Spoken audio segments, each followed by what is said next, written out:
રાજ્યના શહેરો હાલમાં અગનભઠ્ઠી બન્યા હોય તેવી પરિસ્થિતિ વ્યાપી છે।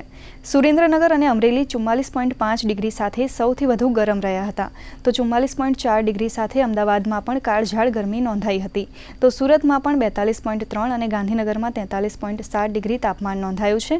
દરમિયાન હવામાન વિભાગના ડાયરેક્ટર ડોક્ટર એ.કે. દાસે જણાવ્યું હતું કે આગામી 2 દિવસમાં અલગ વિસ્તારોમાં તાપમાન 41 થી 45 ડિગ્રી સેલ્સિયસની આસપાસ જોવા મળી શકે છે, જેમાં 13 અને 14 મેના રોજ અમદાવાદ, ગાંધીનગર, બનાસકાંઠા, પાટણ અને વડોદરા તેમજ સૌરાષ્ટ્ર કચ્છમાં હીટ વેવની ચેતવણી જાહેર કરાઈ છે।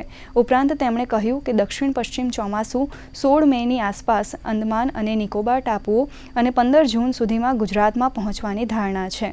હવામાન વિભાગના જણાવ્યા અનુસાર આગામી 19 મે સુધી સમગ્ર ગુજરાત, સૌરાષ્ટ્ર કચ્છ અને કેન્દ્રશાસિત પ્રદેશોમાં હવામાન સૂકું રહેવાની શક્યતા છે। આગામી 3 દિવસ સુધી મહત્તમ तापमान में कोई मोटो फेरफार नहीं था। हमारा जो फोरकास्ट है अगले 7 दिन के लिए 13 से लेकर 19 मई तक मौसम आमतौर पर शुष्क रहने का पूर्वानुमान है। इसमें हमारे जो 2 सिनॉप्टिक वेदर सिस्टम इम्पोर्टेंट है। एक ऊपरी पवन की साइक्लोनिक सर्कुलेशन जो एमपी साउथ दक्षिण पश्चिम एमपी के ऊपर था, अभी भी वो स्थित है। उसका विस्तृत जो 1.5 किलोमीटर ऊंचाई तक। अभी एक फ्रेश डब्ल्यूडी उत्तर पश्चिम भारत को प्रभावित कर सकता है 15 मई को। और एक जो पवन का दिशा है पश्चिम से उत्तर पश्चिम दिशा से पवन चलने का स्थिति है राज्यों में।